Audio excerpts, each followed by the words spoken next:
Hey everybody. Thank you for hopping in. I don't have to GM. The guy above me uh, uh gets to yeah, gets to GM today, so I'm just gonna uh shut up and let him start to play. Uh, All right. Hello and welcome, everybody. I'm Ski, your GM this evening, and we're going to have some fun and adventure around the Denver area. So, as normal Shadowrunners, you're hanging out when your fixer kind of sends you a link. And it's, he says there's a good bounty involved. Someone's looking for a team with your special qualifications. And basically, they want you to help them track down a lost item. And they have given you the link to a Shadowrun or Shadowlands bulletin board room. And that's pretty much all he's got for you. He's like, when you're ready at the appointed time, go ahead and jack in or trode in and join the room, and the Johnson will be there waiting to negotiate with you. Boss, how you make this thing work? Yeah. I have no idea. I was hoping you knew. Oh, all right. I don't. Where's this board at? Is it like game? What? We'll have to find somebody. Excuse me. I couldn't help but overhear. And this large troll walks over. I assume you just got a job offer from your fixer? Yeah, that's oddly specific for listening, but yeah. Well, I just got one. And I did hear you say something about how to hop into the room. Yeah, that reckon that's true. So you just brains outfit. I just shoot stuff and look pretty. I know what a trode is, I think. No, I don't. I don't know what that is. And I know how to operate this comm here, but I don't know what trode is. I'm pretty sure I know what the Matrix is. They got it in all the TV shows that I watch. Glimmer, could you make me a memory check? Sure. As it just so happens, you remember buying something called a trode, and you happen to have it in your clutch. you put it right about here. Oh, I definitely got one of those. It's really cute. It's sparkly and pink, and I thought it went really well with my outfit. I wasn't really sure what it was when I got it. It just looks super cute. So, can you maybe show me how to play it in? Yeah, you just and I go through and uh and show her how to do it. I do have one level of electronics. I stand on a tall box and watch. Yeah. um yeah, you just connect it up and there now you click the link and it'll take you into virtual reality. Got to take my hat off for this, don't I? Right. Yeah. Well, to at least you can put the throws are thin. You can put them on over top of it. You put the hat on over top of them. Oh, good. All right, I'm gonna mess up my look. All right. All right. So, Glimmer, as you close your eyes and the trodes take effect, you kind of open them back up, and it's reminiscent of some rather powerful dreams you've had in the past, maybe on some illicit substances. But it kind of zooms out, so you see the spot off in the distance. And as you move towards it, it gets larger and larger. And eventually, it opens wider and wider until you clearly see that you're suddenly in an outdoor park. And you're next to the remains of like a war torn village. And in the background, you hear bombs going off and you hear machine gun fire. And suddenly, from behind you, you hear a voice. The three of you hear the voice. Quaint, wouldn't you say? And as you turn around, you see a persona, and it's just the blank default blue persona. It's not a polished, sleek, or fashionable persona. It's just a basic blue that you get out of the box. I apologize for the appearance. I've recently been having some issues with my persona. After several rather embarrassing meetings where my persona was not working, well, anyways, You made somebody mad, didn't you? I I can't really talk about that, but you know what? I've got one of these off the shelf disposable personas. But Summer immediately throws up. oh, so sorry that I apologize for uh, the virtual room, but time was of the essence. I've got a project, and I represent a client. They've invested a significant sum of money into a kind of a combat project, and it's currently stuck in the barrens, southeast of Aurora. We were performing some field testing, and it suddenly stopped responding to the controls.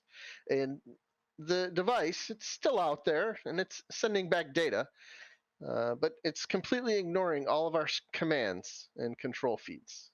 It's even attacked a recovery team that we sent to bring it in. And as they were our only assets in the area, I'd like to hire you to go out, discover what is stopping us from controlling it, and find a way to get our property back.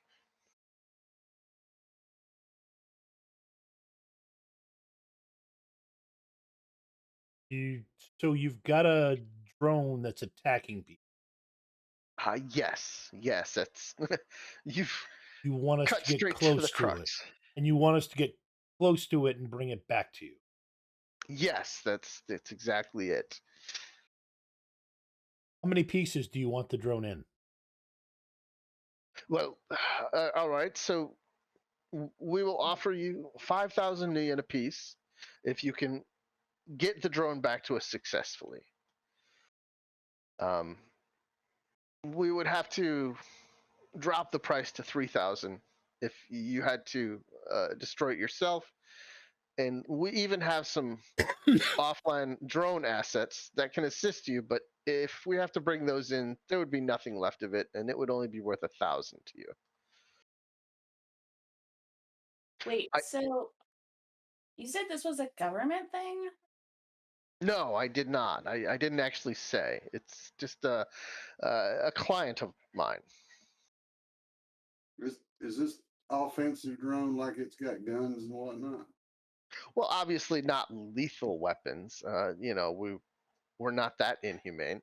It would have gel rounds in it, and well, maybe a few panther shells. But I've been led to believe that the last test that they performed, they were trying to triangulate the assault cannon on it, and they were unable to get it sighted in. So you should be in no danger. Yeah, boss, there's something I never mentioned to you. Drones hate me in particular and like will aim directly at me if I'm out there somewhere. So a few panther shells, yeah, I can handle that. Never mind. Go on. I got it. Okay, well, we're gonna. Oh, so we got to get. Okay, so we got to get some equipment for it. Um,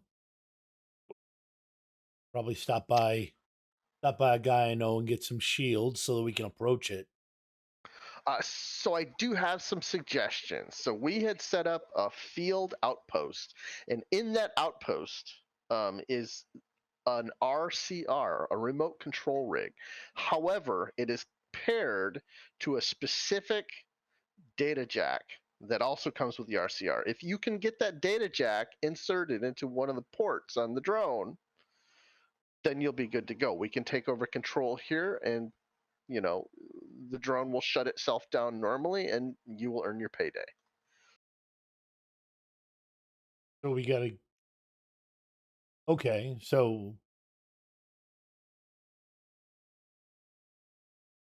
Okay, so we got to get close to a drone that's shooting panther shell.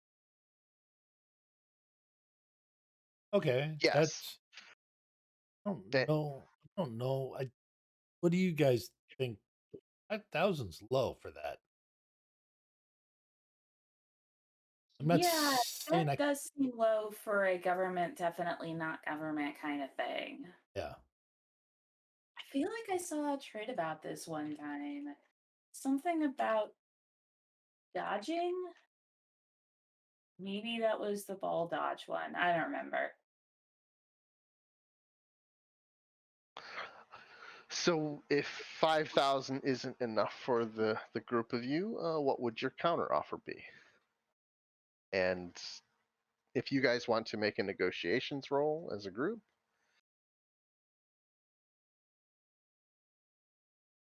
I probably can't reasonably be using my strength as part of this.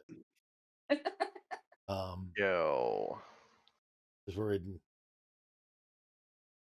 So I got to yes. use Yeah, and stuff charisma. being in the Matrix, so no tailored pheromones for me. So I'm. Very rude.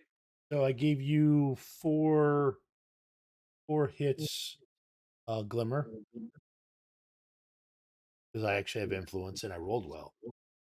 Very Oh, nice. yeah, 4 hits on 6. This is like I'm a GM. That's my GM rolls. All right. I just eyeball him real threatening like, and there's 2 hits. Ooh. All right. And Jen, since he is wearing the blue default virtual reality persona, you do gain an edge for that. Okay.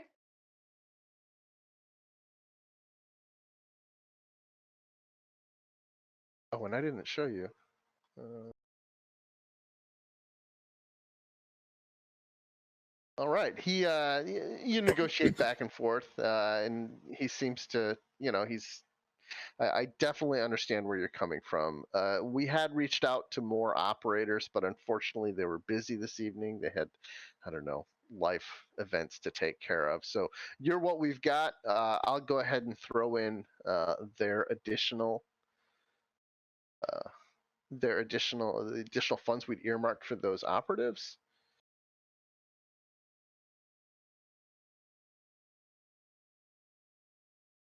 And I will say an additional 1,000 new yen each, 6,000. I mean, it's going to be very fast. I feel like you're going to have no problems with this. I'm giving you the device, the location of it, and even we can probably give you the coordinates, or at least close, for the actual Prowler 1025. Uh, are we agreed? Would 6,000 be worth it to each of you? Yeah. I mean, that's double what you offered the first time. So, I mean, Glimmer throws up again and then says that's fine. And if you do have to destroy it, I will still pay 4,000 plus any medical bills you may incur.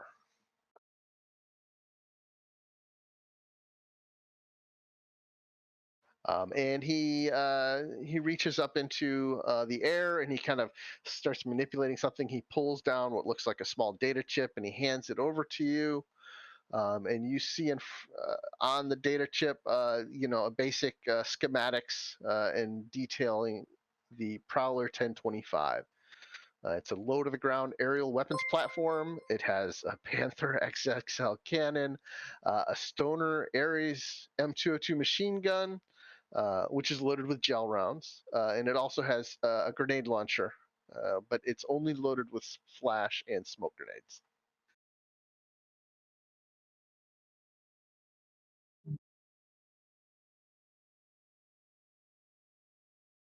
He also on the chip has coordinates that they believe the device is located, and also coordinates which are approximately a kilometer away for the field uh, outpost. Can we also get like instructions on how to do that data jack thing you were talking about? Because clearly none of us really know technology besides like watching trids. Unless it's He like red wire, blue wire stuff, then I think we could figure that out.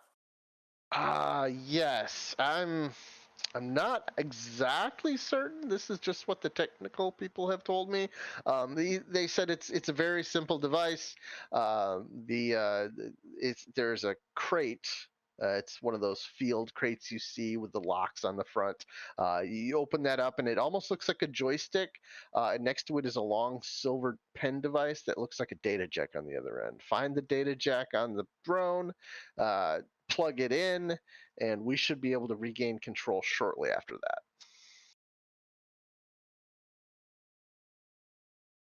All right, I think I can handle that. Oh, good. At least one of us is a decker.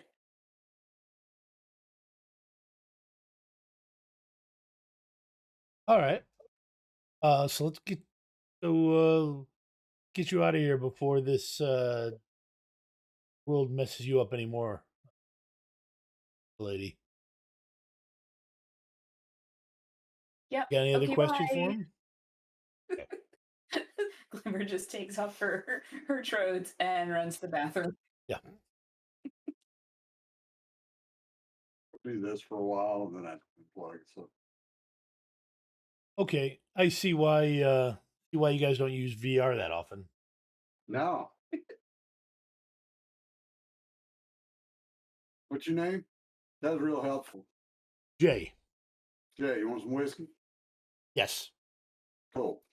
We're about to get shot by a panther. Cannon, because there's no chance one of us is going to get hit by that Yeah. I pull out the flask and I reach way up. thing. All right, so It sounds like one of them jokes you don't tell your mama, like a dwarf and a troll walk into a bar. That's how it starts. So So is there any legwork that the runners want to accomplish? well, we got an address. You said, right? Yeah, you've got two locations: one for the suspected location of the prowler, and one for the field outpost. Just a quick Denver streets knowledge. Thinking about the knowledge of it. Uh, Knowledge roll basically for remembering what's in that Yes. area. So he did say it was southeast of the Aurora Warrens. The only thing that you know that's down that direction is uh, not much. I mean, it is one of the more abandoned portions of the of Okay, Denver. the no gangs. I think we're gonna have to deal with. Oh, there's definitely gangs in that area. With one success. Um,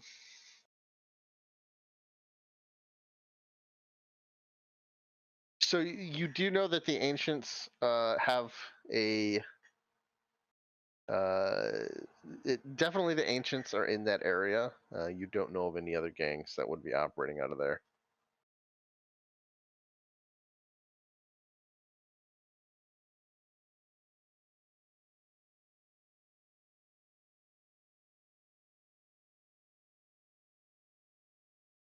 All right, got my vehicle parked outside. If we want to head down there, see what we see. We probably should take a look at it and figure out what we need. All right, so where would you guys be located at in Denver right now? Sam's Bar, but I've never actually given it a location. Oh, okay, excellent. So you guys are going to be about 30 minutes away, Okay. about a half an hour. On the ride, is there any contacts you'd like to reach out to?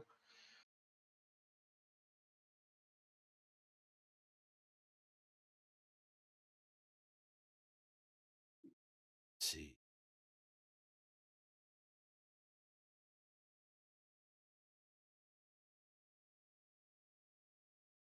Other fixers or Johnsons would always be a good choice for getting some information, as long as they owed you a favor. Any barrens or gang contacts would be able to get you a bit more information on what you might encounter down there. I have a knowledge skill of local. I've got local shadows and local Johnsons. Could I use one of those knowledge skills to get some more information about the Shadowrun, like the shadow vibe of the area? Yes, definitely.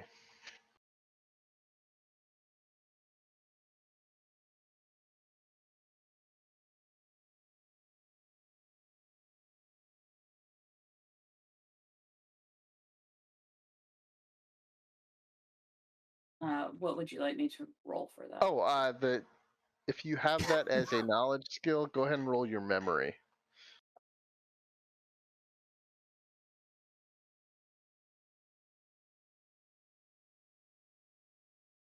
All right. It just so happens that you were having drinks with your friend Maeve a couple nights before, and she had mentioned that there was a group of uh, chromed out, um, basically gangers that also ran the shadows on the side, and they've been operating out of that part of Denver lately.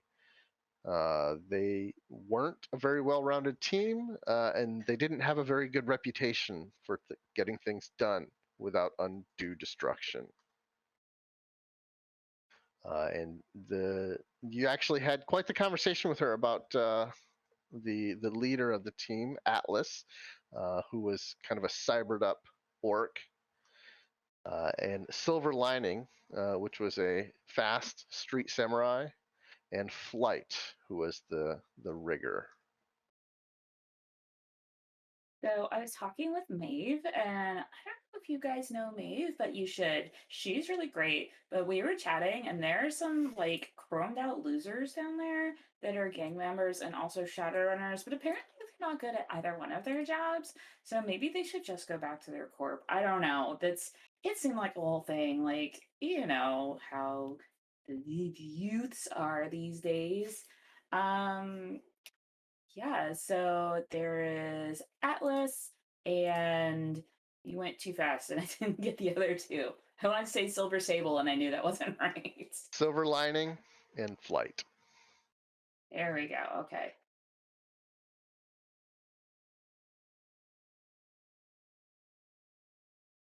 I don't think it was those ancient people you were talking about. They seemed pretty young. Okay. Well, not if there was an orc. Ancients are just, I think they're just the Finiers, uh, elves.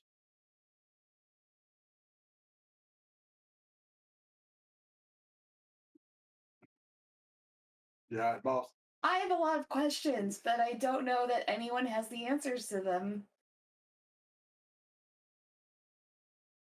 Probably best just move on. Yeah. Think drive down there, see what we see, and it'd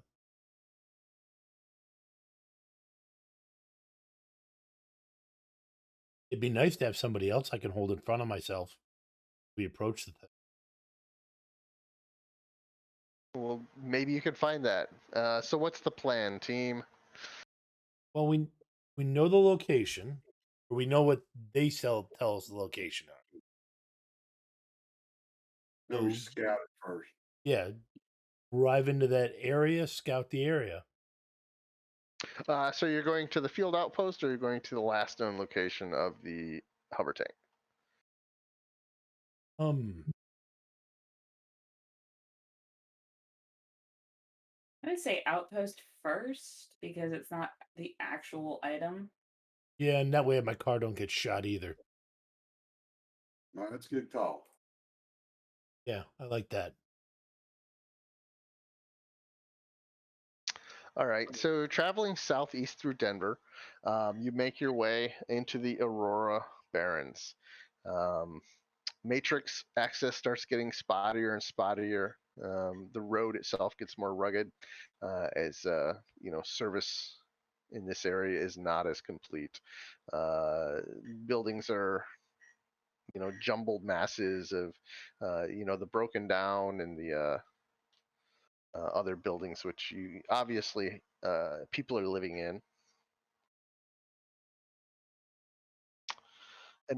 As you approach the field outpost, it's actually you see a tent set up next to what looks to be a small doctor's office, or with a mechanic's shop, one like small strip mall. There's a tent out in front. The tent is torn down and shredded to pieces. It looks like maybe some explosive rounds have hit it and shredded it. But uh, as you are approaching, how do you approach? Um, take a look and see if there's any. There's no sign of the hover tank. No, not here. The only sign is the destruction of the field tent. All right. Probably then approach the field tent from an angle where where nothing could have shot at it. Unless the hover tank is, up on the roof building. I mean, it was the tent in basically just this gigantic open field, or was there? You said there was another building there. Yeah, so it's in the parking lot of what looks like an old strip mall. Okay. The only identifiable buildings left in the mall are like a mechanic's shop, and then next to that is a doctor's office. All The right. tent is directly in front of the mechanic's shop. Okay. So we'd be able to park and then use the buildings for cover, so that we know that can't the hover tank can't be shooting at us from. Exactly. Yes. And as you get close, I'd like everyone to make a perception roll.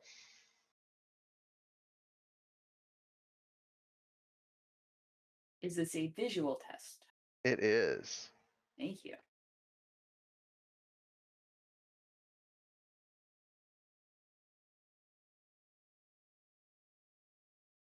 Cyrus, as you guys are driving up, you see signs of movement inside the actual uh, the the garage.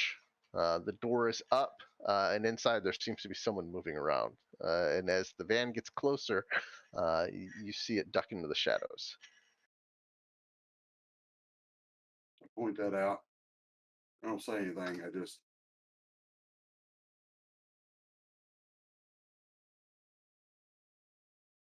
indicate it Okay. so that my people with me know.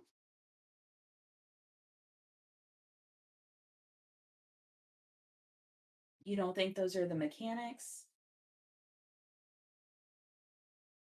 They're attempting to move in a stealthy manner, I assume. Is that all right, Ski? Yes. Well, you saw movement inside the building, and then as soon as it noticed you, it fled. They guarded off.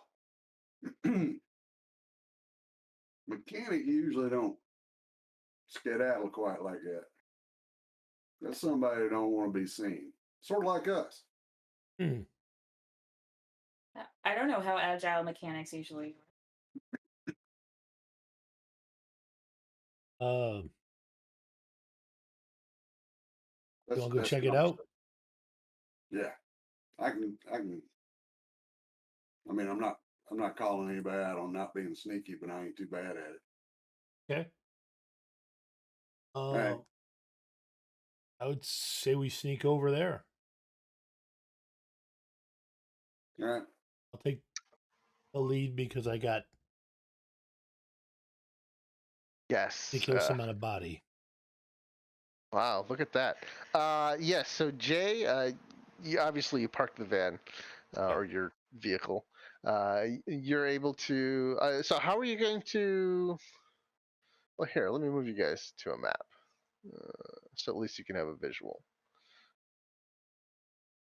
So there's a building in front of you. There's a garage door in the center, which is kind of where your characters are going to be moving in from. And also, as you drove down from the north, you saw there was a back entrance as well.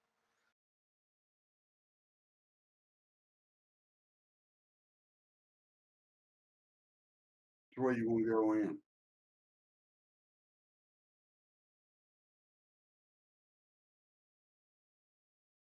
side entrance gives us. I indicate the place I'm pinging on the map.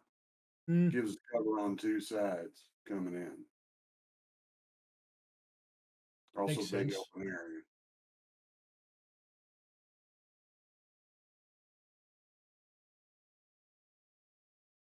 Well, that sounds like something they do in a trid, so let's do it.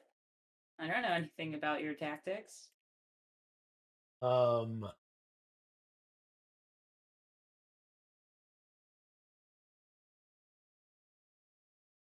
okay.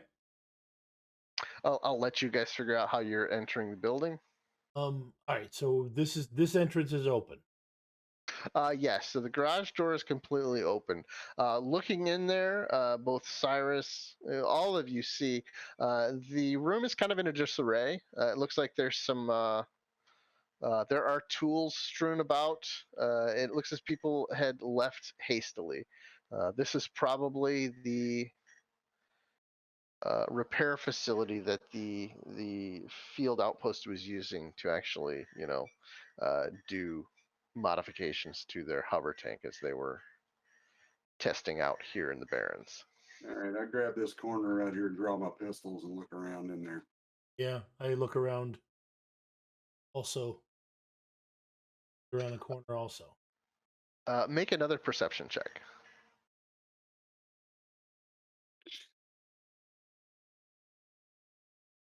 Back to normal. One hit on 9 dice. Well done. So Cyrus, you had seen the noise was back in the corner, or the furtive figure you saw was back in the lower left corner of the building. So back over in here. Yeah, exactly. So you feel like you have that covered. All right. So I look Oh, I'm around in sorry, there. I'm on the wrong Yeah, layer. right. Yeah, so it's this corner back over here. Yeah. All right. So I motion over to Jay and I indicate the corner. okay. Um, looking around, we can't see anybody in here. Not currently, no. Really, no cover once I get in there. Is I mean, there's some benches. There's this pillar. But yeah, once you get in there, I mean, you would be able to find cover. There's walls, there's lockers, there's some storage crates. oh, you know what? We'd call them out and see if we get a response before we Yeah. go in shooting. Well, yeah. I don't want to go in shooting right away. Try not to make noise. So I walk silently, but I don't want to look like I'm trying to hide. That makes sense. Sure. Kind of walk over to this spot and what I could see. And what does your character look like? He is probably the biggest troll you've ever seen. He's wearing a nice suit. But he's got maxed out his body and his strength. All right, so he's huge. Yes, he's huge. Beard, tattoos, obvious cyberware. No, actually, no obvious cyberware. Clean cut. I mean, he's of course got horns because you got to represent. Yep. But clean cut. Nice. Nice suit. That is custom cut to show off his muscles. Because again, you got to represent. And honestly, looks like probably more like a businessman than a runner. All right, so as you are heading over there, visible, you hear a clatter in the room. It sounds like someone knocked something over, and but there's no other response. There's no gunfire. Okay. There's no people telling you to halt. Well, it's a business. It's an open business. Oh So, no, this is a ruined section of the city. This is it's not an open business. This is well, where the scientists were using. They were using just the building. okay, It's not closed for business, right. so It's not closed for business, so True, true. there's nothing illegal about me walking over there. No, there's This not. could be the last legal thing we do on this run, but it's legal right now. So I would do the same thing, walking silently, but making my way over here to see if I spot anything. All right. When you get right about there, you see what appears to be a small girl, and she's actually dressed kind of prissily. And she looks at you. She's like, all right, all right, you got me. Um, uh, is this your place?" What makes you think this is my place? Because you're coming in here, and I've never seen anybody come in here before. Um, well, why are you here? I was hoping those direct for brain scientists had, I don't know, left something. I'm trying to help my friend Chris. What does Chris need? Well, eh, why should I trust you? First off, Um, are you here to hurt me? if I were here to hurt you, I would have already done it. No, I don't have any business. No, there's nope. That is not my purpose for in this area. Is to be hurting people. Well, then what are you Nobody's. doing here? These people have been hurting us for weeks. What do you mean? They've been hurting you? Well, me and my friends, they've got this tank, and it runs around and shoots these bullets at us. Oh, And we are not happy about it, and I just won't stand for this anymore. And well, she kind of huffs and puts her fist on her hip and just kind of gives you a glare. we're here to stop the tank. Well, good. That's what Chris was trying to do when, I don't know, it ate him or something. It ate him. you're the same words from the other side of the building Yeah, inside his voice. It ate him. yeah. I think I saw that trade. There was the bus that was also a cat. I'm pretty sure it ate people. Well, so we've been trying to figure this thing out. It came here about a week ago. It just started shooting at the local gangers at first, but then I don't know. It saw us and me and some friends of mine, and it was shooting at us. And Chris, well, I'm not supposed to talk about it. Well, I think the we're here to take care of the tank. So if Chris is accidentally in it, if you don't talk about it and let us know what's happening, hey, looking around, there's no threat, right? No, there's no threat. Hey, Glimmer, can you come up here? It looks safe. You can probably explain this better than I can. But when we got to know what Chris was doing so that we don't, you know, accidentally hurt him. I'm not lying. I'm not. Don't really want to accidentally hurt the. Might have to Uh, intentionally do it, but yeah, that you can make an influence check with her. um that bit about I'm not lying. That was all out of character.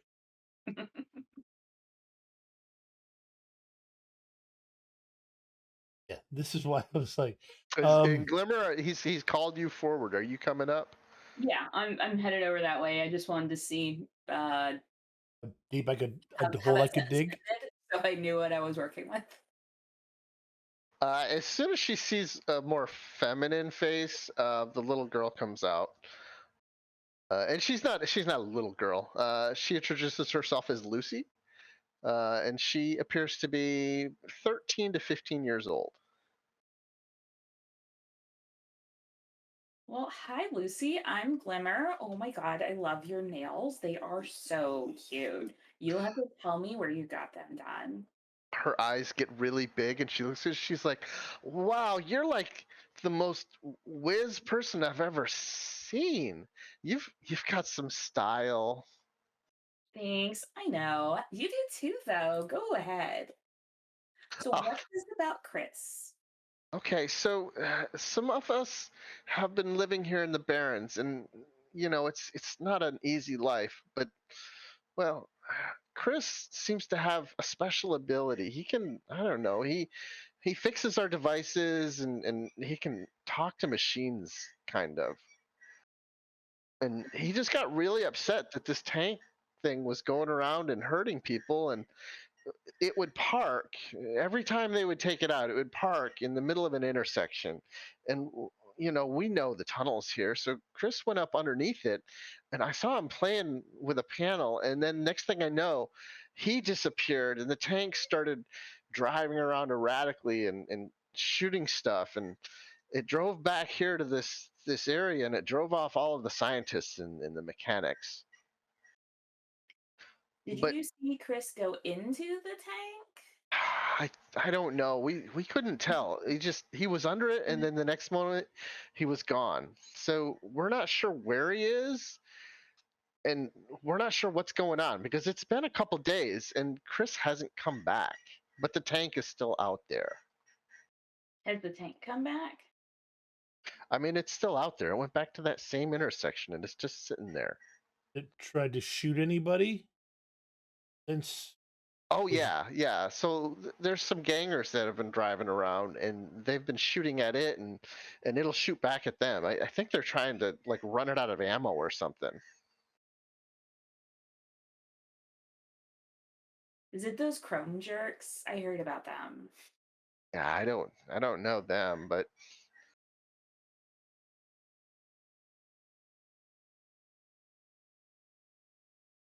So can you show us the spot where Chris disappeared?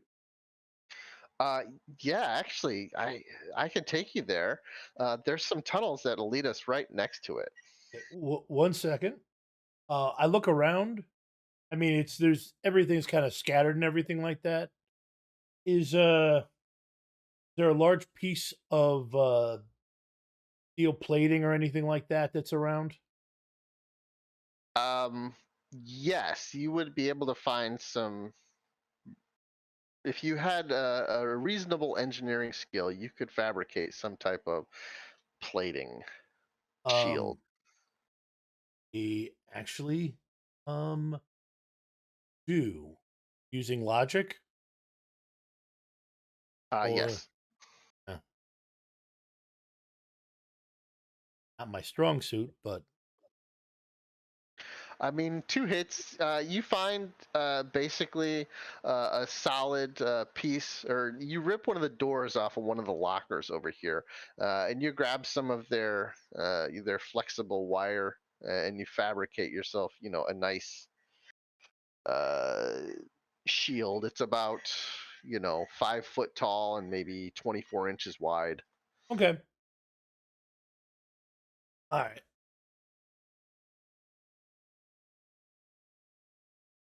But also, during that time, what is Cyrus and Glimmer doing?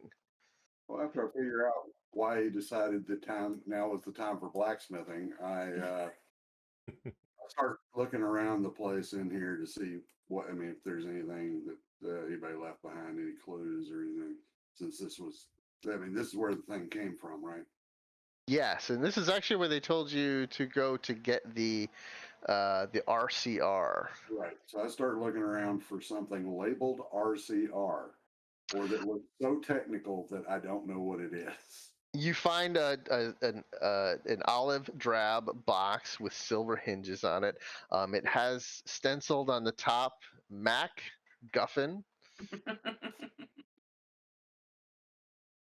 and Familiar with the product? Yes. yep. And inside you find it is a controller and a long silver device which has a data jack on the end of it. I hold them up. Yeah, that looks right.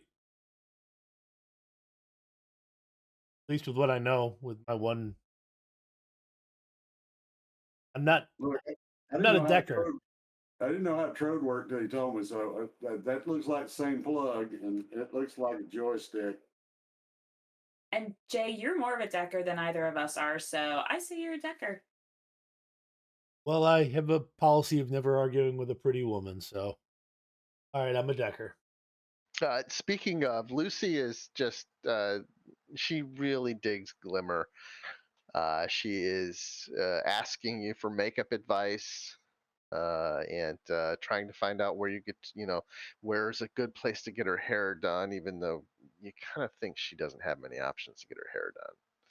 Yeah, Glimmer is definitely focusing the majority of her attention on Lucy and just, girl chat kind of stuff, giving her tips on how she can do her hair with the limited resources of the barrens. And, well, so motor oil is sometimes a little bit red. So if you want to do like a black with a red sheen, you can totally use motor oil and do it like on the tips of your hair. It'll look super whiz.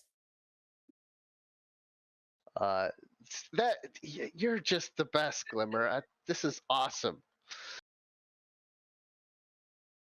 Well, you're awesome for letting us come and crash your pad. Oh no, this isn't our pad. We've got a pad somewhere else, but I don't know you well enough to take you there yet. No, you shouldn't take us to your secret pad. Yep, Definitely not. good policy. I look over the top of the box and I go, and if it's that synthetic motor oil, it smells good too. I get back to rummaging around in the box for anything else that's worthwhile. Through conversation with her, you get the impression that there's more than just her and Chris and a few of these orphans. It seems like they have put together quite a sizable orphan alliance that are currently living somewhere in the Aurora Barrens.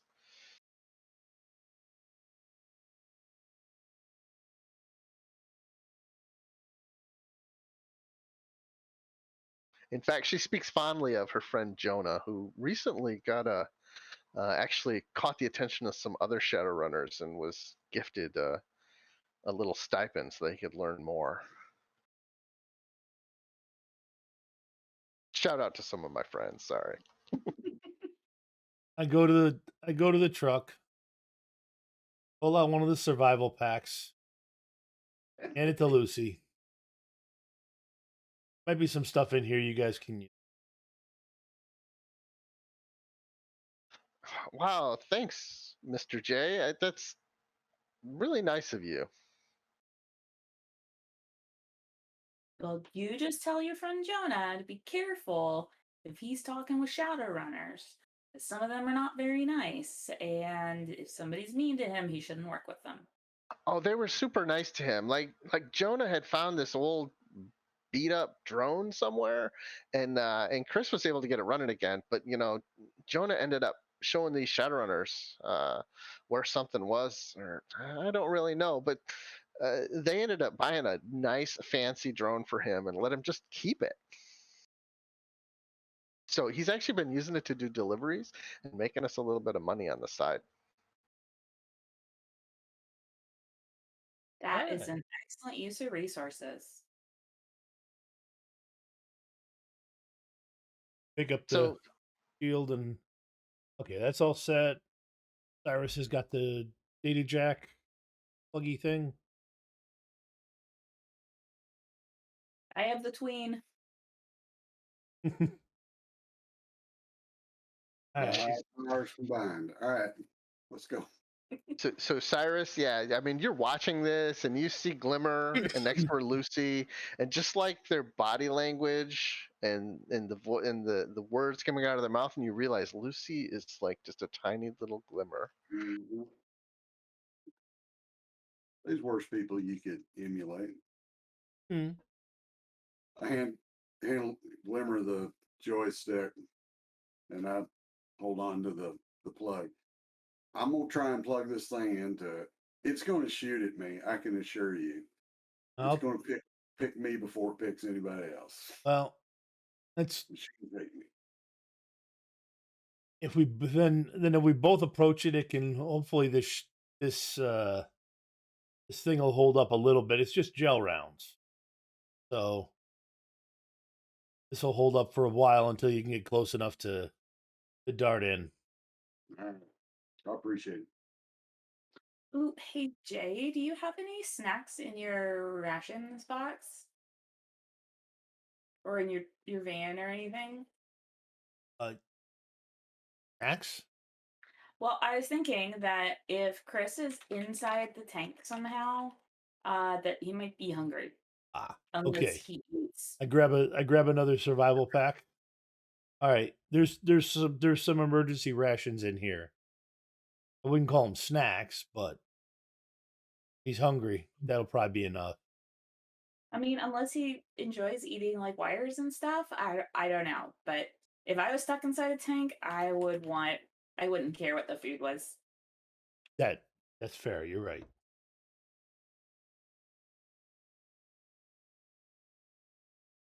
All right. So can you show us Lucy so we can get Chris out of that thing? Yeah, definitely. So she allows you to let her into your van, and she gives you directions to go down a few blocks, and you end up in front of parking your van near what appears to be a subway, an old subway station. Did not first thought though. Okay, good. An old sub place. Subway station, yeah. Okay. Around here. And you have a bright green van, right? No. That van's got the polymer coating, so it can be whatever it wants. So yeah, today it's a bright green van. Today it's Well, great. what color do you want it to be today? He Uh, just said it's whatever the van wants. yeah. Actually, it's whatever. In the barrens, probably brown. Blends in with everything. I can do gray. That works. Blends in. I thought you were going to show off and like change the tint on the existing model, and I was going to be really excited. Oh, you want brown? Here you go, color Yeah. shade. You know, it was close. I've got a few colors. All right, so she directs you to park in this alleyway near a subway station. Um, and as you're getting out of the van, you hear. Well, let's make another perception check to see what you indeed hear. This would be an audible.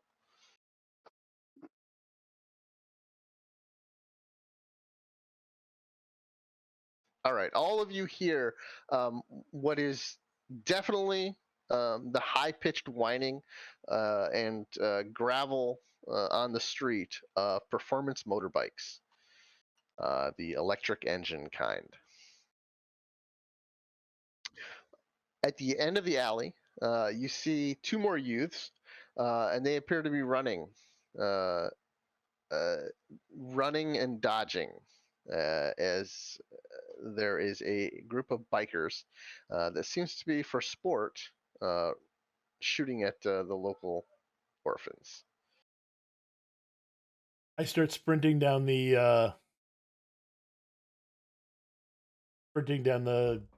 alleyway.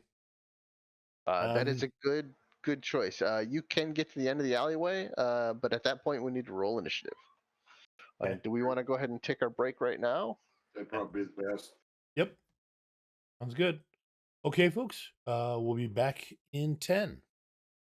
And you get to watch us be heroic to orphans. Thank you for sticking around with us, folks. Back to save the orphans. All right, yeah, and the first thing we need to do is roll initiative. My first time saying that for Rem Alternus.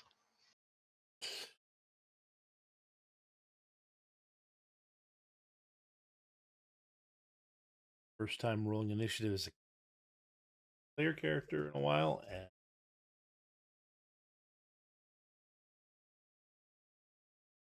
You rolled 18 there. You want to adjust it? yeah.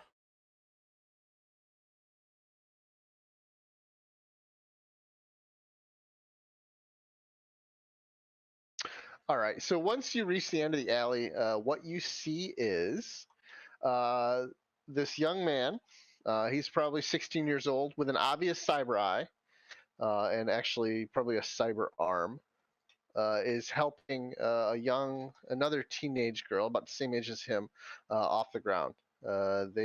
Lucy definitely appears to know them as she calls out to them. From the west, you see a smaller motorbike, like a ninja or a katana style, with an elf riding on top of it. And then there's another bike. It's a larger, more like one of the Vulcans, and there's two elves riding on the larger bike.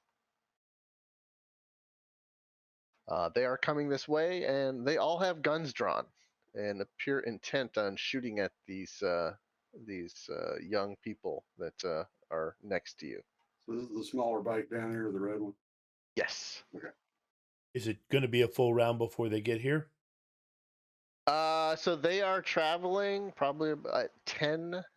Well, I mean, they're traveling not top speed, but they're traveling a pretty decent speed. Okay. So if I want to hit that guy off the scorpion by throwing the metal at him, I won't have time to do an intimidating roar first. I just got to hit him. It would be probably a round or two before they got all the way Okay. to you guys. So when we get to the bottom, the first thing I do be a loud bellow intimidating roar. Because I grabbed Canyon, that one where you get to use your strength instead of charisma. Get to roll intimidation with my strength stat. There you go.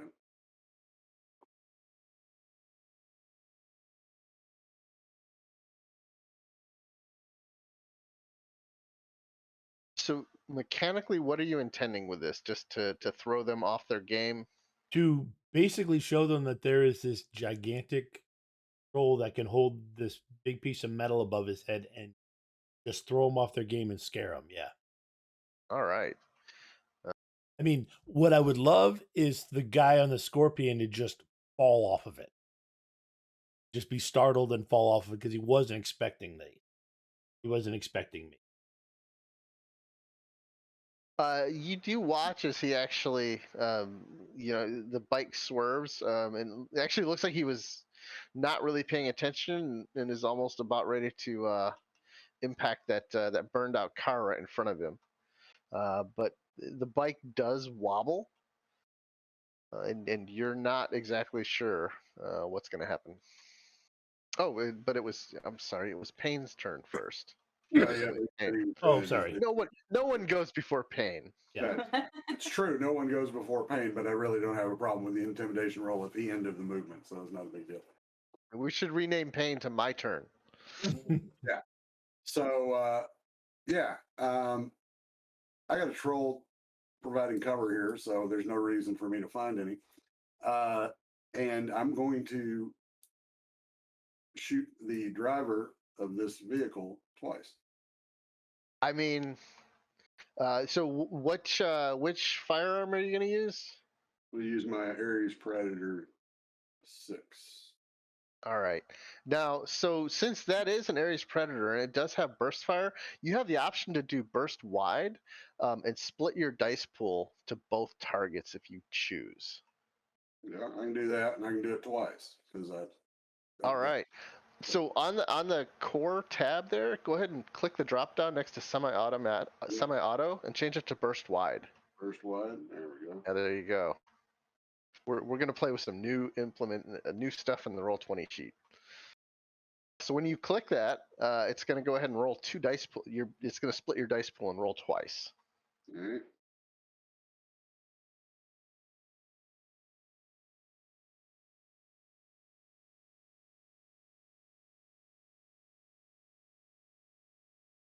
It's 8 and 7.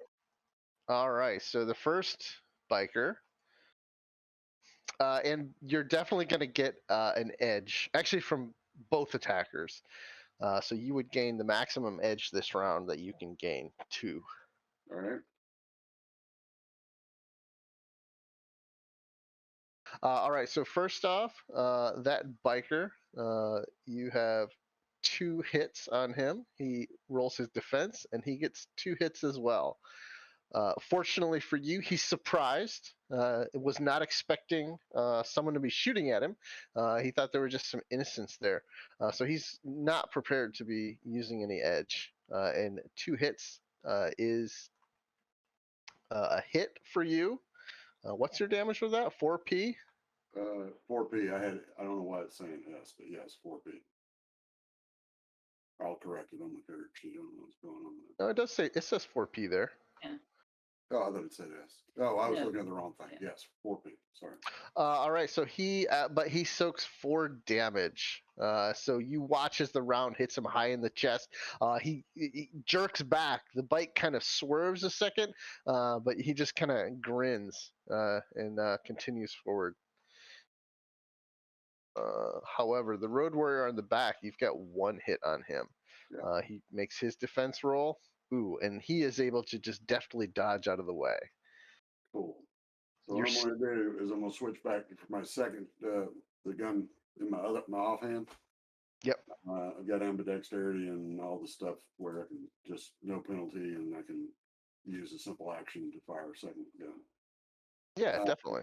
So I'm going to switch back semi-auto on that one and aim at the pilot. All right, aim at the pilot. Semi-auto.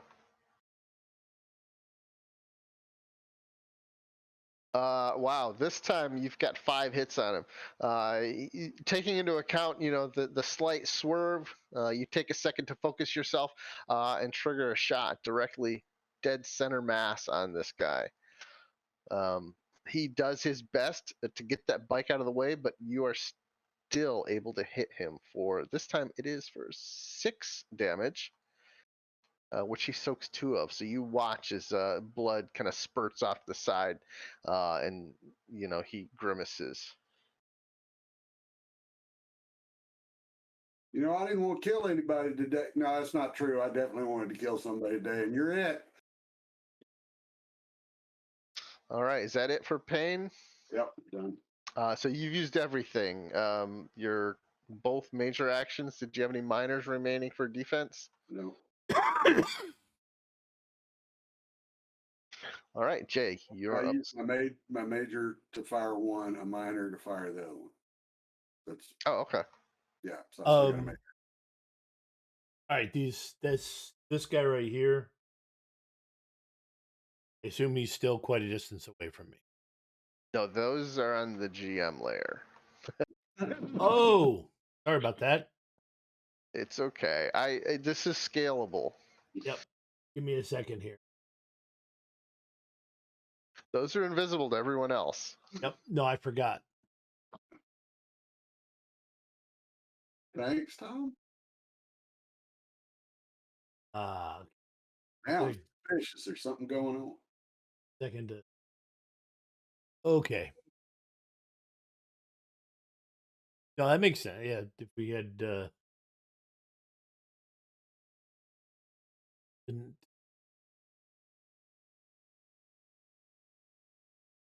And since I forgot earlier, I'm going to roll the other orphans in, and they're just going to go on 11.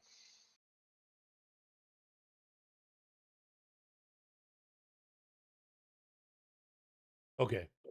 So this guy is still, so they're still a ways away. Yep. Yeah. So that's the one I assumed you had intimidating roared at. Yep. Yeah. No, I would have popped out there and just intimidated roared at whoever was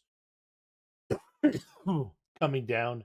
I would probably start a nice loping, run in challenge at them. At whichever one's coming down. If okay, come play with me now.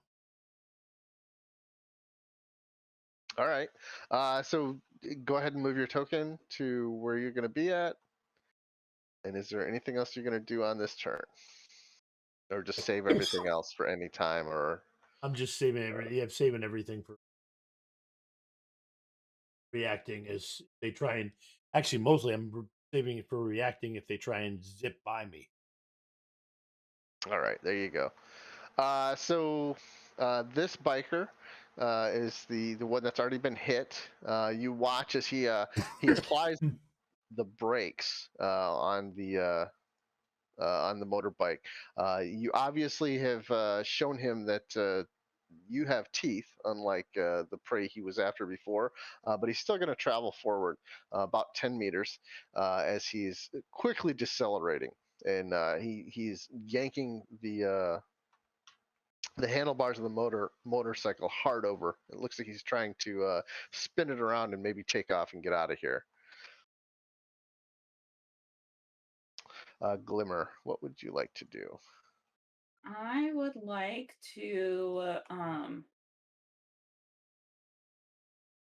try and imitate the noise of a Lone Star siren.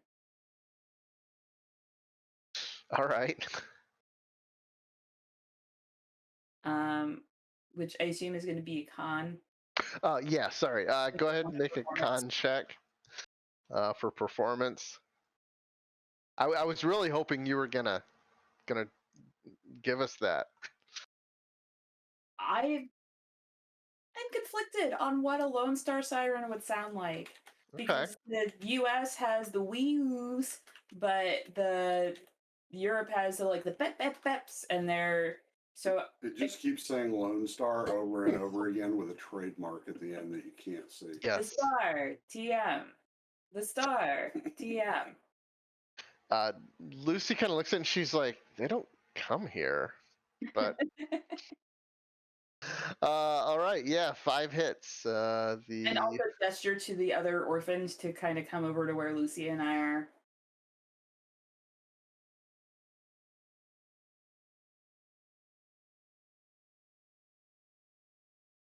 Anything else you'd like to do on your turn?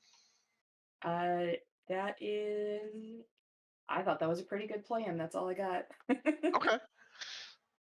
Well, we'll see how it pans out.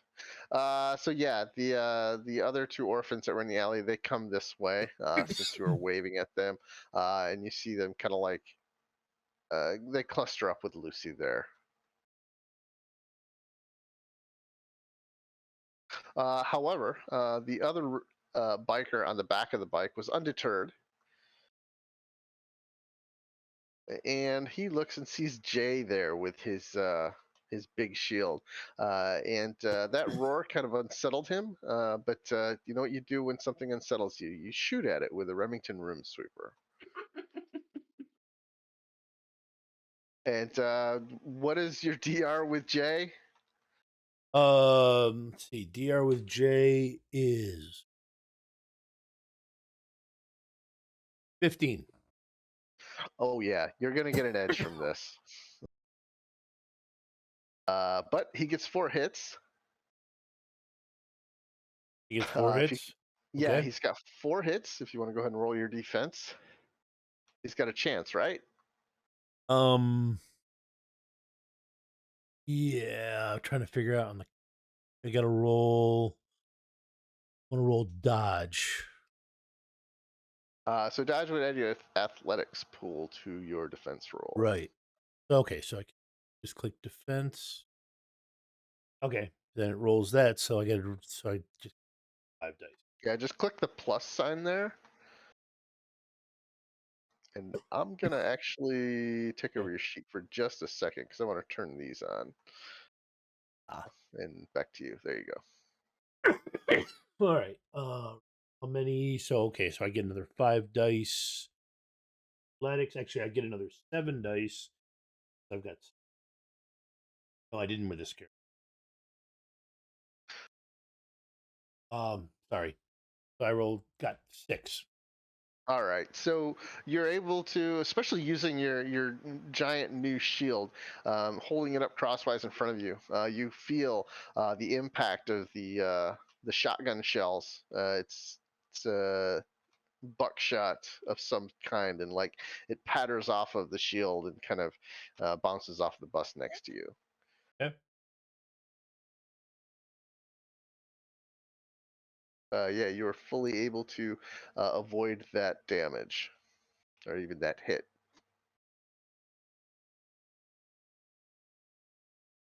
And now we get back to Pain, back to the top of the round. Alrighty. I'm going to kill this guy here. It's piloting this bike. So instead of going wide again, because that just didn't get enough penetration to suit me, I'm gonna shoot the pilot once. My good hand. That is very likely going to hit. He's more prepared this time. So it doesn't really matter because GM's rolling great. Take 10 He's feet. he's gonna have to take this one. That will be 7p. He only had 4 left. Even using edge, he can't stop that. You watch as you hit him right in the throat. Kind of opens him up. His head flops to the side, and he takes a nosedive over the front of the bike. I lift my left arm and look at the passenger and go, "Don't worry, you're next." He shrinks visibly. I only got 3 hits on him. All right. He's got. I had forgotten to factor in cover for any of these guys. Since they do get a little bit of cover from the bike. So he got 3 hits, but ties still go to the attacker. He does have the strength, the presence of mind to use his 2 edge to make you re-roll 2 of your dice. All right.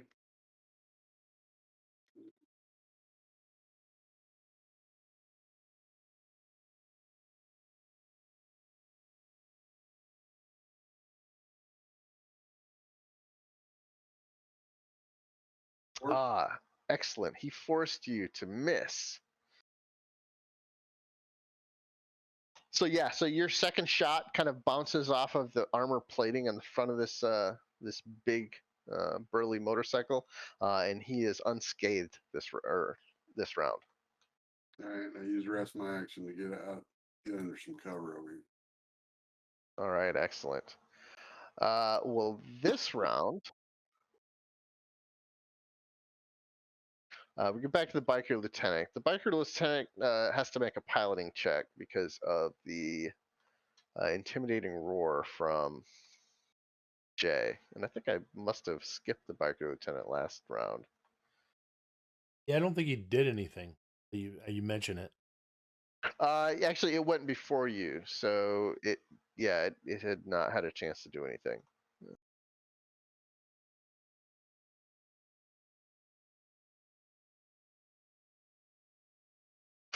You watch as even with the intimidating roar, the ancients or the biker lieutenant is able to keep control of the motorcycle. It is just barreling right at Jay. Excellent. Also, holding an Ingram Smart Gun in one hand, because you can do that, is going to use a major action to trigger off a burst right at Jay with 6 hits. Okay.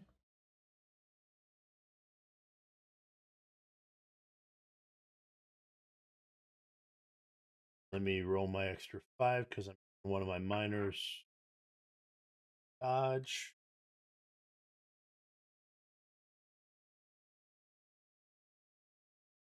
And he gets to reroll one of his.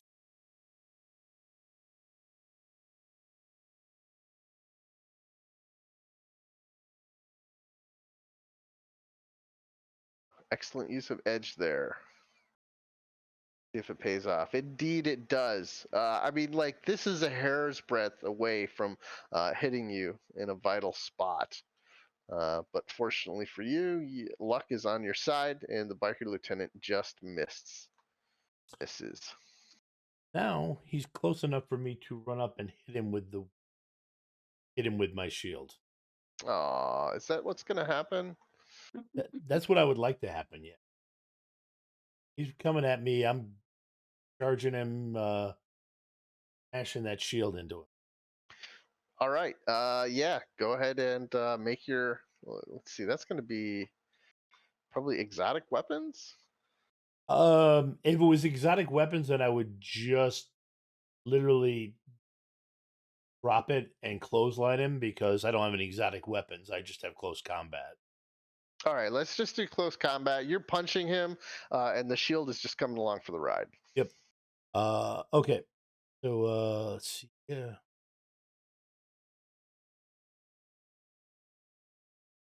Yeah, you know what?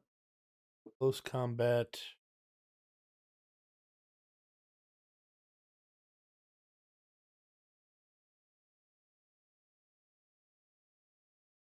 My attack rating is 22. You've already gotten them. Well, no, new round. Yes, you get an edge from this. Okay. And actually, you probably got an edge last time when he was shooting at you. Okay, so that maxes me out for 2 for this. Yep. Just take your 2. 2, which maxes me out. So, oh, I did use once. Okay, 7 hits.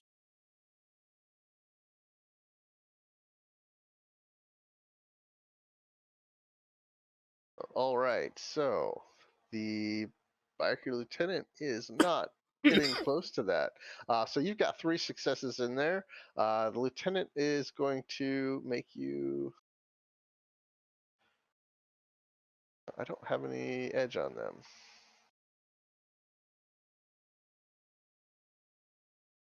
Yeah. So it's gonna have to take it.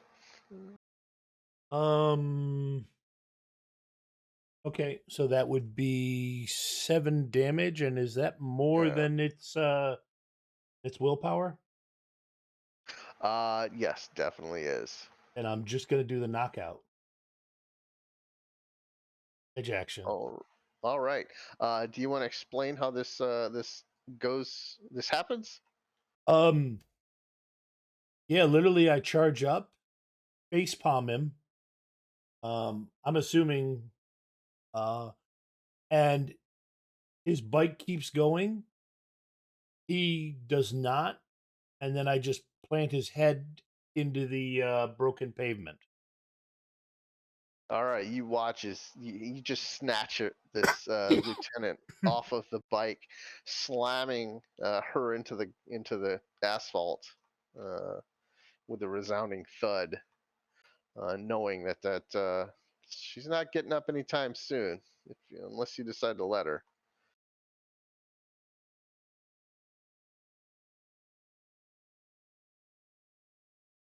There, scores 1-1. Their score is 1-1 now. Kane's taken down 1. I've taken down 1. Oh, so we need to save the last one for Glimmer. Boss, talk him to death. Speaking of Glimmer, um, I guess, well, you guys aren't the most technically oriented, so you probably don't know what's going on at the end of the hall alleyway, right? No, I actually would like to enlist the help of the Orphan Alliance and pull. This looks like a dumpster up here next to the van. Yes. And I would like to. I am not strong, but I assume between me and 3 teenagers that we could probably push the dumpster to sort of block the alleyway, All right. So or to putting. push it straight down to give Jay and Payne some additional cover. All right. I'll let you guys get it about halfway down the alleyway this turn. That is totally fine. So we moved it down to that spot. Thank you. Orphans are moving up behind it.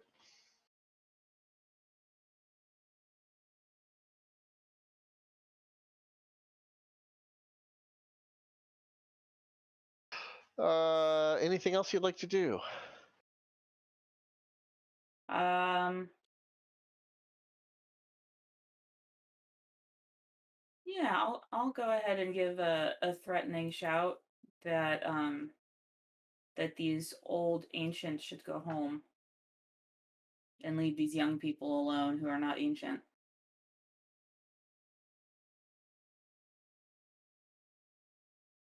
Go ahead and make another con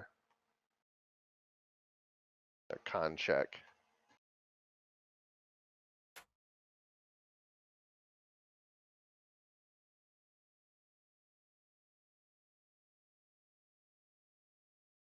All right. Is that it for your turn then? That is it. All right. You guys watch as this other biker has pulled himself up to the front of the bike, and he does a quick spin maneuver, and he's getting out of there. He starts peeling away back in the direction they came.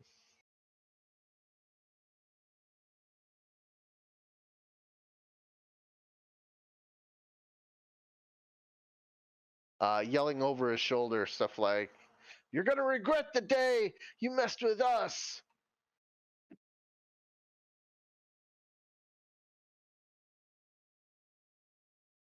Yeah, he doesn't have a problem. He's able to get that spun around, and he's jetting off into the west. I assume he's out of pistol range when he starts when they're running his. Oh no, no. Good. You know, I was gonna let him go until he started running his mouth. Like pistol range in this game is up to 200 some meters. Well, that's shot one. So in the back, I'll still give there's yeah, so you're shooting at him in the back as he's running away. Mm-hmm. Just to be clear. All right.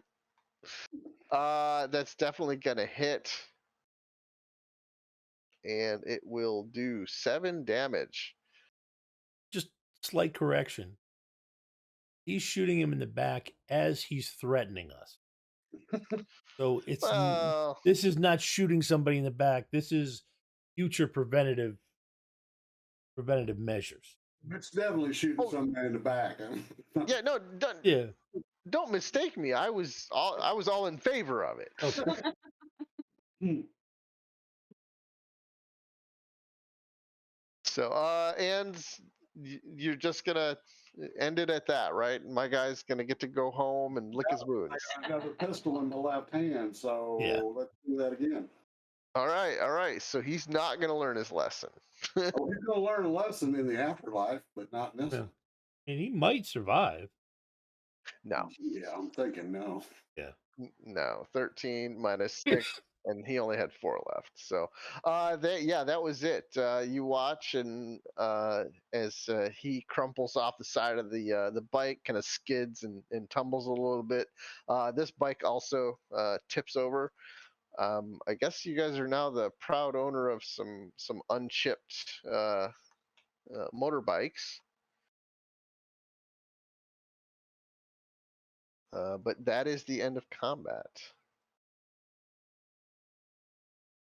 All right, I reload. The new orphans come out up to Cyrus, and he says, "Hello, my name is Rene. Uh, that was very fancy work you did there." Yeah, so here's your life lesson, kids. If you're small, and I pointed the a dwarf, and I go, and big people pick on you, get a gun, kill them. That solves usually most of the problems right there. Wow. Anyway, Cyrus, that is not the lesson. it's been the one I've had most of my life. I don't know about you. Um, Stay a kid, stay in school, don't do drugs, I guess. I don't know. Meanwhile, I'm taking the bodies and chucking them in this old abandoned vehicle, which I assume has already been burned out or is wrecked and everything like oh that. yeah, definitely. Okay, so I'm chucking them in there, and getting ready to, give them a Viking funeral. Actually, All I'm just right. getting ready to burn their bodies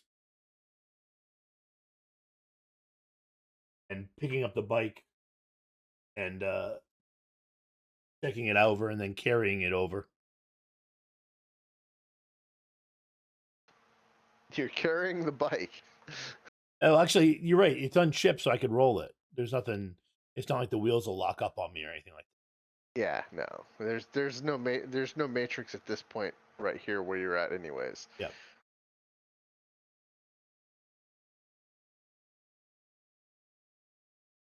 The GM has learned his lesson. These are not the technical crew.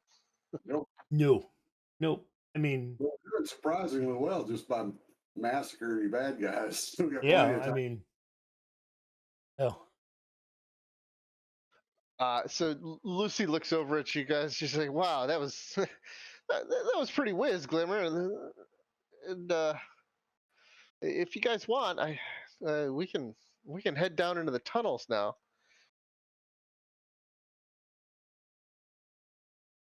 Yeah, It'll still take gotta find us, Chris. yeah, it'll take us a little while. And I'm not sure if the big guy's gonna fit. There's a couple spots that's a really tight squeeze. well, can you? You can get to it via the tunnels. Is there an overland route to get to it? We don't have to go through the tunnels for? Because at this point, you don't have to hide from these guys anymore, especially if you're with us.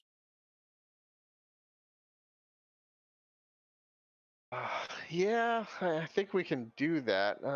It's probably going to be a bit more dangerous. Like the hover tank shoots at anything it sees, Yeah, and well, if you we just can go under, got to get us close to the edge of its area so we can get a look at it. You guys don't need to get close to it. You kind of need to point to the intersection it's at.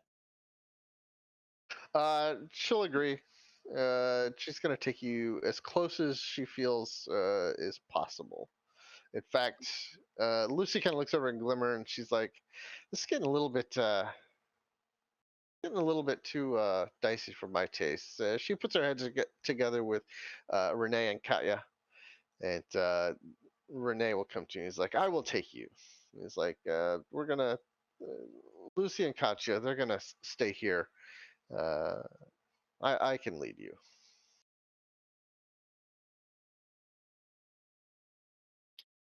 I understand, Lucy. I don't like the violence either. That's why I try not to shoot my gun. Sometimes you have to, but usually you can just talk your way out of it. So, you're a smart kid.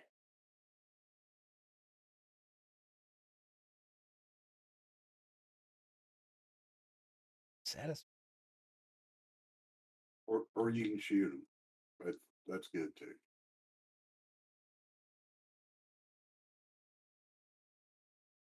No, we don't want people to die as a direct result of our actions. I think that's something oddly specific to you.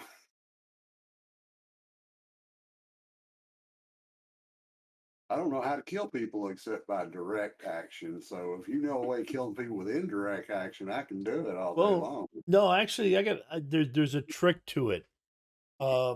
When you it's something I'm actually really good at. It's kind of like playing pool. You bounce stuff off something else. Then it's not direct.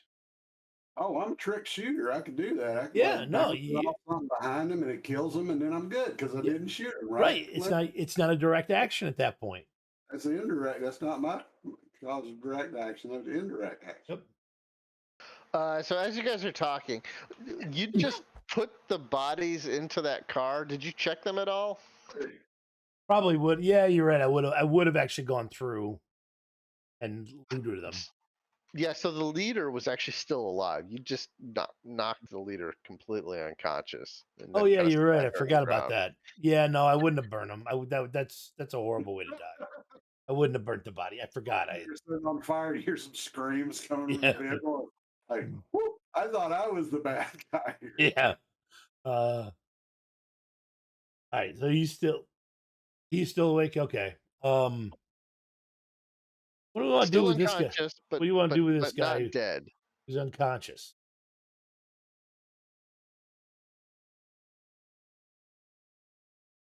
I would vote for not killing him, as I believe I've made my position very clear on that. I know, but he's just gonna But maybe come. he's got cool stuff in his pockets. Okay, that's a good point. Go through. Hold up by the ankles. Yeah, so you've got a collection of 2 Remington room sweepers, uh, 30 to 40 odd shotgun shells for it, and an Ingram smart gun with also a couple clips for that. In their pockets, you find some cred sticks, just a handful of new yen on them, probably 80 new yen for the combined cred sticks. You might want to uh, maybe restrain him, and when he wakes up, he can learn his own lesson about picking on people who are smaller than him. Okay, I can do that. That usually results about 50% of the time they don't learn a lesson, but when they die, they don't ever do it again. Yeah, Renee is kind of looking over. He's like, "Yes, they will keep coming back. Perhaps we should, you know, solve the problem permanently." I pull my pistol out. And you watch the 2 girls behind him they're like, "What?" They're a little unsure of his viciousness. I look over Glimmer and I give her the hang on moment and I go, all right, y'all are your own posse. Raise your hand if you want me to geek this guy right now. Renee Renee has his hand up. Yeah. The other 2 don't? No, they don't. All right, you outvoted 2 to 3. That's egalitarianism and it's also democracy. So that's the way you got to run your operation. All right? I put restraints on him, on the leader, and all right. Well, at least carry him away from here. What's the meta type of the leader? It's an elf. All 3 of them were elves. Okay, they don't weigh anything, so tossing it over my shoulder. I thought that And was going to go a different way, Thomas. It's like, oh, he's an elf. Here, paint you. yeah. Worst case scenario, I can use him as a thrown weapon against the tank. But Yeah. bind him up and at least carry him away so he's not with the two, so he doesn't wake up with the 2 queens. Oh, okay. I thought you were going to say dead bodies. We could, stash his unconscious body someplace else so he wakes up and has to make his way home. Figure out what to do about the harassing the kids later on.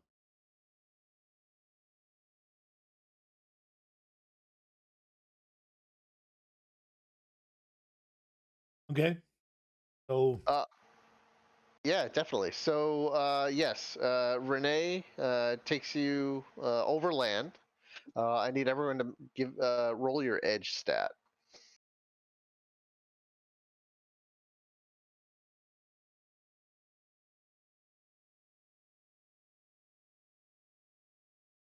As Renee takes you through it's pretty deserted, this area of the Barrens.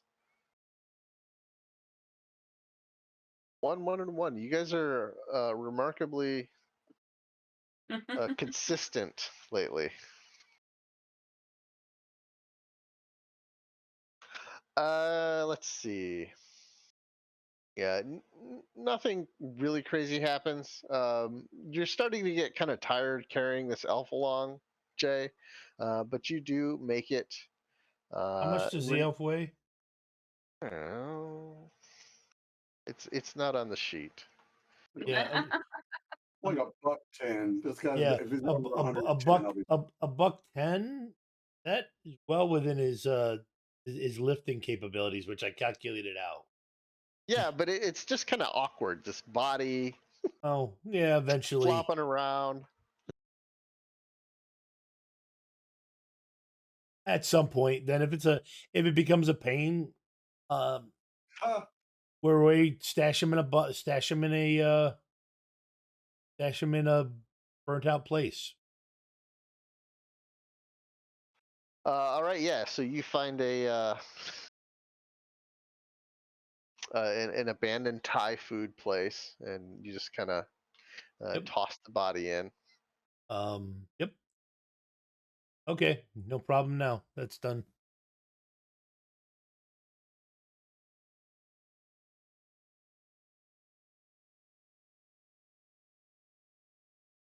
All right, so we are getting near the end time of this, but I can set the scene for the final portion.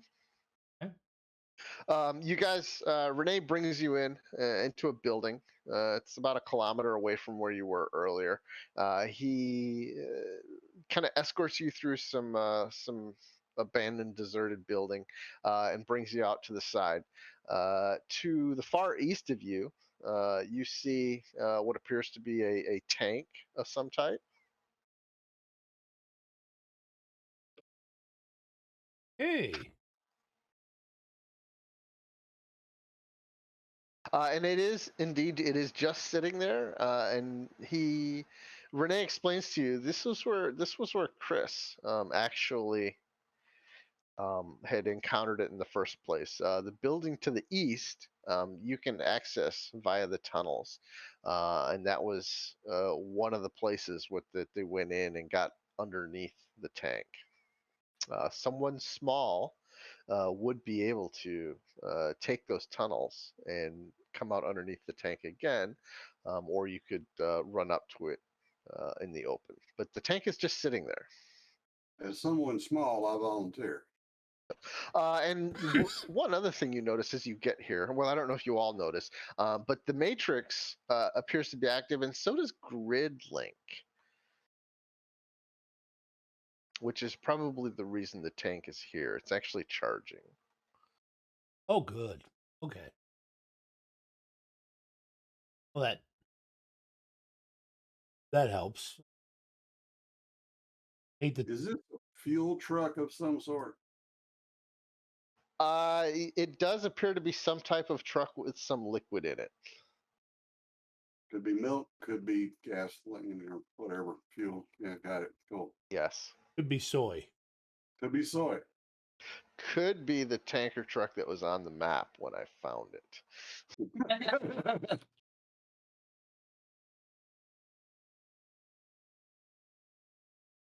So if I take a rock and throw it, right now it doesn't have any line of sight on it.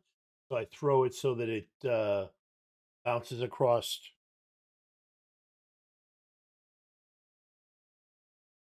That it bounces like. Are you gonna skip a rock out into the Yeah. intersection? Yep. Around the intersection in front of it. You watch as the tank turret actually spins to that point and just kind of points at where the rock landed. Then it doesn't do anything. Doesn't do anything now. After a few seconds, the tank turret spins back to the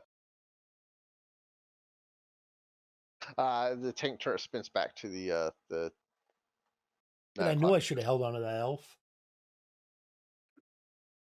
Yeah, you should have kept that guy and then like run him out there. We could have got a size idea of what it shoots at. Yeah. If it's shooting at kids, we know about what the bottom end is because that rock. I mean, you can't have it targeting small stuff or kill every bird in 5 miles. True. Rat, Okay. everything else. You'd be wasting ammo on nothing. So where is like the coming up underneath it? Is it like right here? Is it actually underneath the tank where Cyrus will Yes, be it's coming up? actually so. I'm going to move the tank out of the way. You see that there's a gap in the grate there in the ground. That's actually where Chris had gone out, got under the tank. Okay. So it's kind of like in this top portion of the tank. All right. And they told us the plug was in the back of it. They actually didn't tell you. And no one's read the operating manual, so Well, we got it, so we can pull it up. Yeah. yep. The manual says that the tank comes with ports on the starboard and the port sides, just below the turret.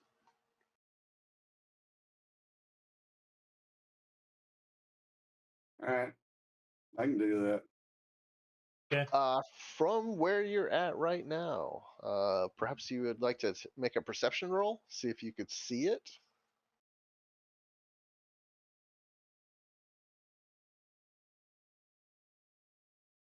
It'd be a visual check.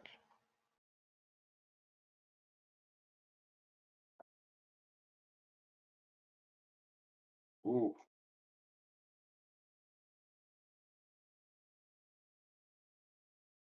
So Glimmer, you think you see what you're used to plugging your comm link in occasionally to some place next to your curling iron and that kind of thing, and you think you see something similar to that port that would be on the side of the tank.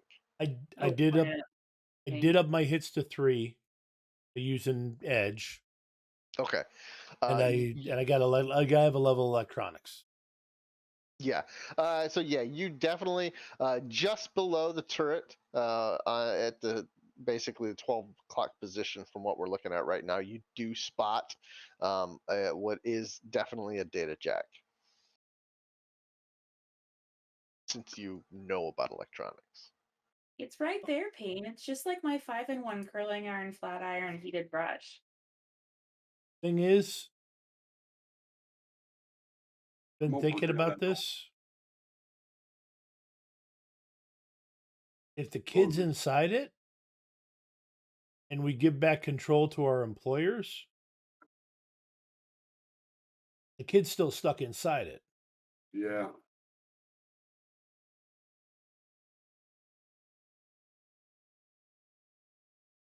Now, Yeah. That's good thought. But we have the drive, right? Like the joystick. So that means that we can drive it, right?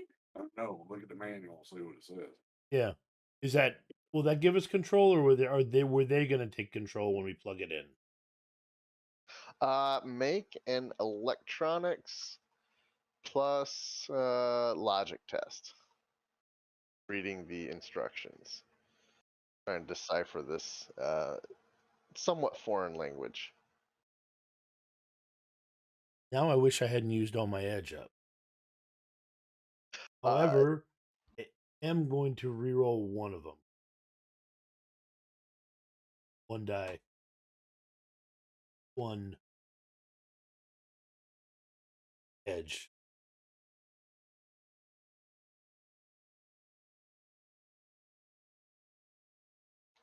so you're unable to decipher exactly what it says in the manual about that. You definitely know that it gets complicated about encryption streams and point to point communications on this device. So you really are unsure of exactly what it's going to do when you plug the data jack in. I You don't. can't. This is all gobbledygook to me.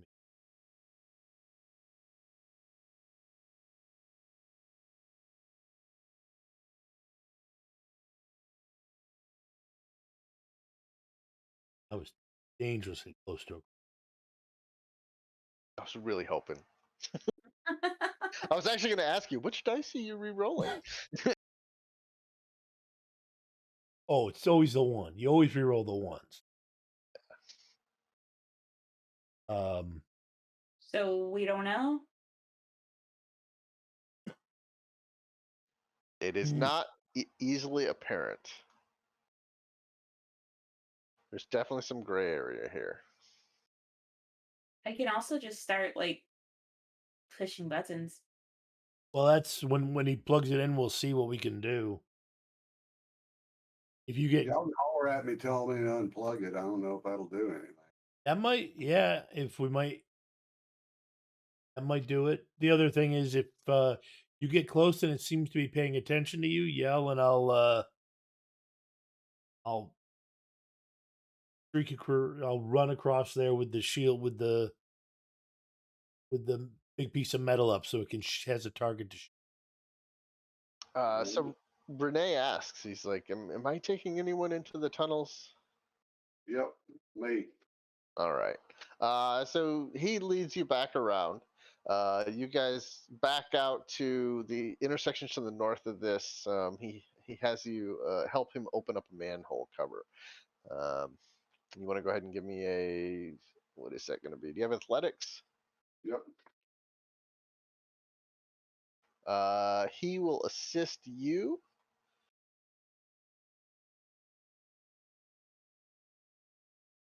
Oh, I accidentally rolled with agility, which is a lot It's like, higher than wow, his this strength. kid is so much stronger than I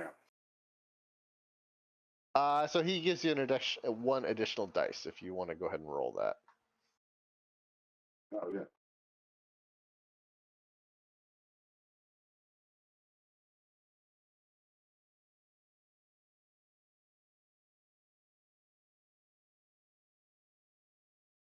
Nope. All right, so you guys are actually unable to get that manhole cover open this Oh, round. Go ahead and roll a perception check while you're just standing there out in the I open. look around for something I use as a pry bar. Okay. Go ahead and make me a visual perception check then. Give me a lever and Actually, let me have you roll edge real quick. Okay. Your edge attribute.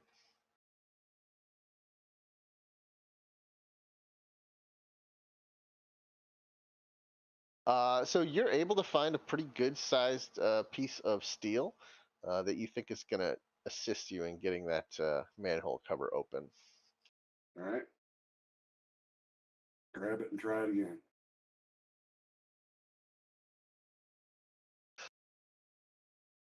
Go ahead and roll.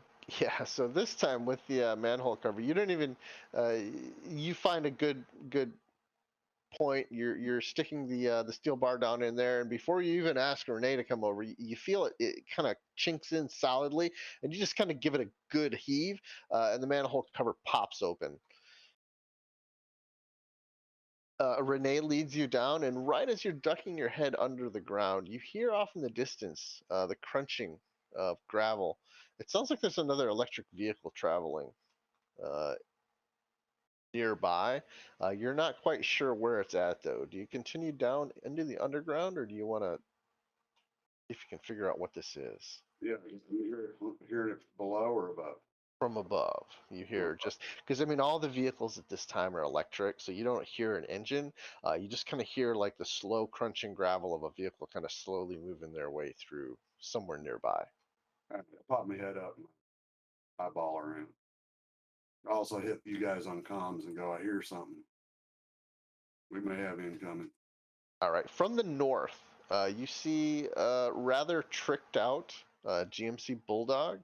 It's a bright teal color with chrome, with chrome accessories all over it.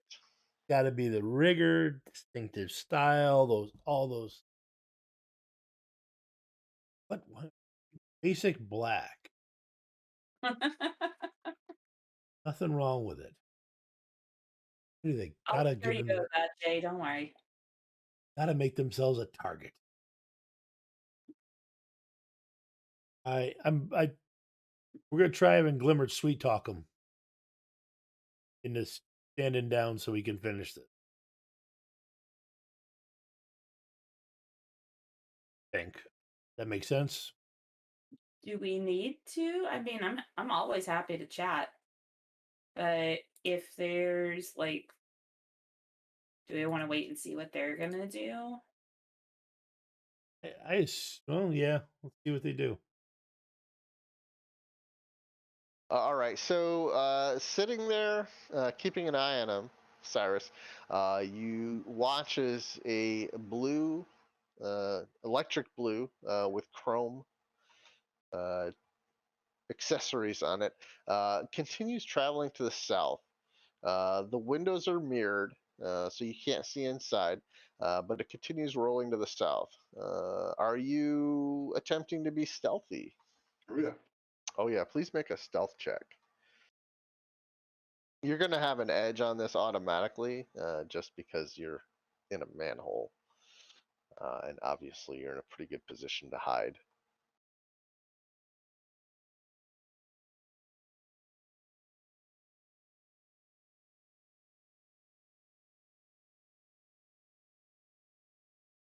There you go. 5.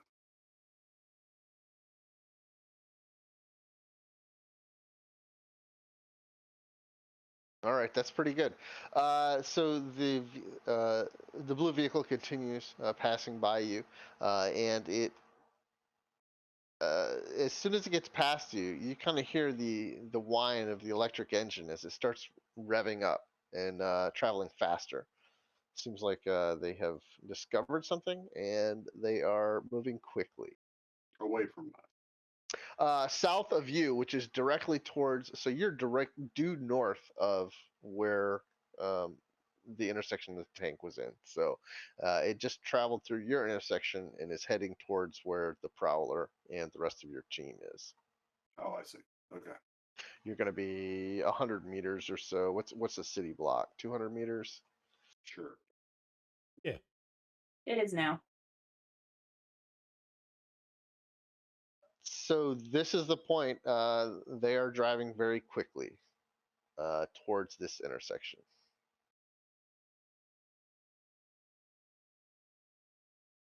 Is there anything anyone wants to do?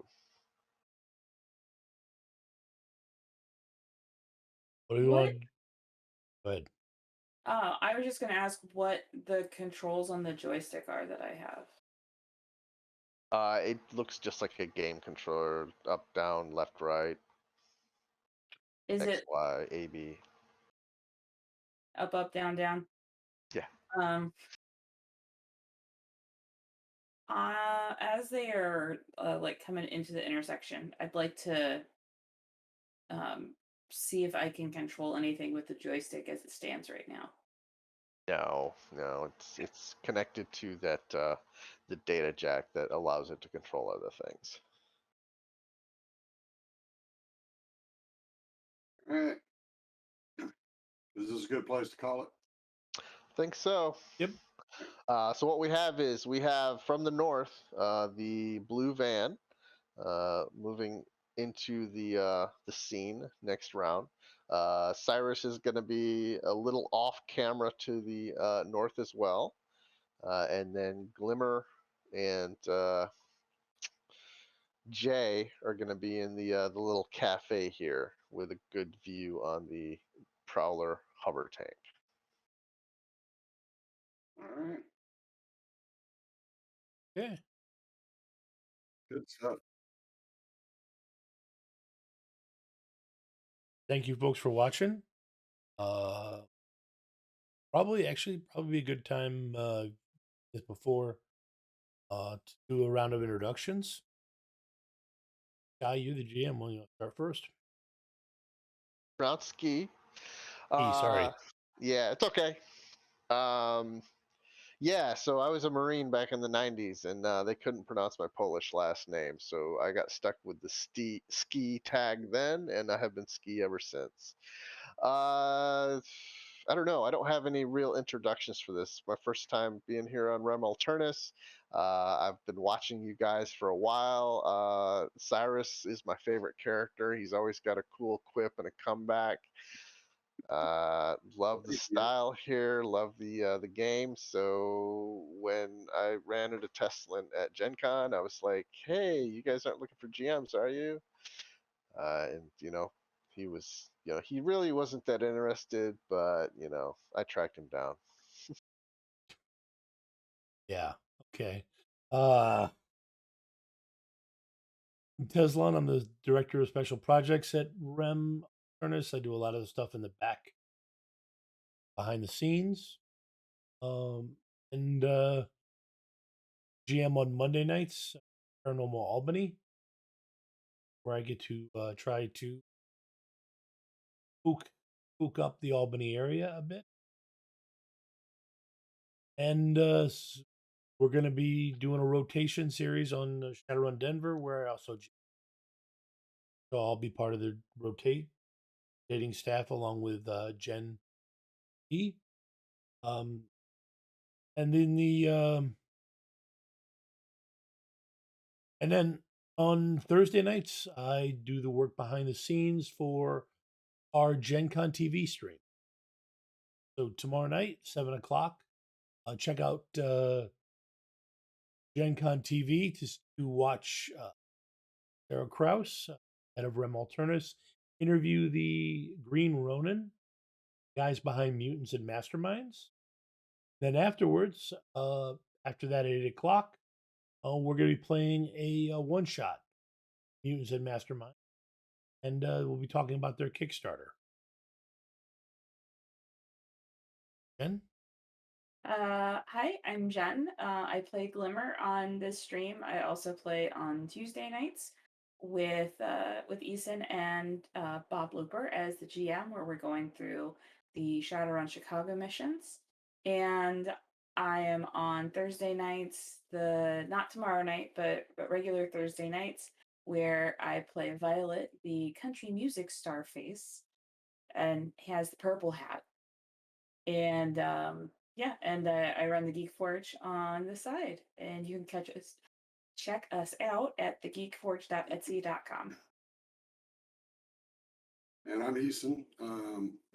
I play Pain on Wednesday nights and play an entirely wholesome street preacher who is morally good at all times on Tuesday nights in Chicago. I am the booth babe for the Geek Forge and do whatever Jen tells me to do the rest of the time. One more thing, I dropped it in the chat. There is, we had a lot of fun a couple weeks ago with someone else who we met on Gen Con TV, Sarah Moore. Got the Crowned Kickstarter. It's a fun RPG where you get to play a minor god. How minor? Tom? What? How minor, Tom? I played the god of vending machines. Ava, who you've seen on Shadowrun Denver, played the god of sock puppets. I think somebody also played the god of shade, seen that, and the god of afternoon naps. So you get to play a deity, and it's a lot of fun. Just kind of fun, rules light, a real rules light game. Not a lot of stuff that gets in the way. And it was just a lot of fun. So So check it unlike out. Shadowrun. Uh, yes, it is not. Well, the thing with rules light games that I've ran into is that they're rules light, but there's a lot of structure to it to make it rules light. It's tough to learn sometimes. This is actually don't remember having to learn. I think it was like a page or two. Read a couple paragraphs and I knew enough how to roll. So I was really impressed tonight. This is the first Shadowrun game that I only had to go to the rulebook one time to look something up, and that was because I was like, there was a moment of stunned surprise where I was like, "Is there actually an intimidating roar ability?" Oh, okay. No. No, I had to go to it once because I wanted to look up the strength thing to make sure that yes, I can pick up a metric ton with this character. Because I figured it might come into play. But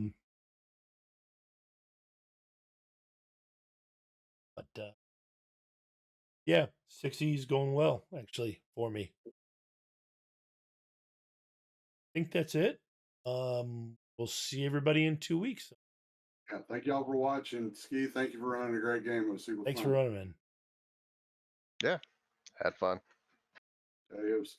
Night. Okay.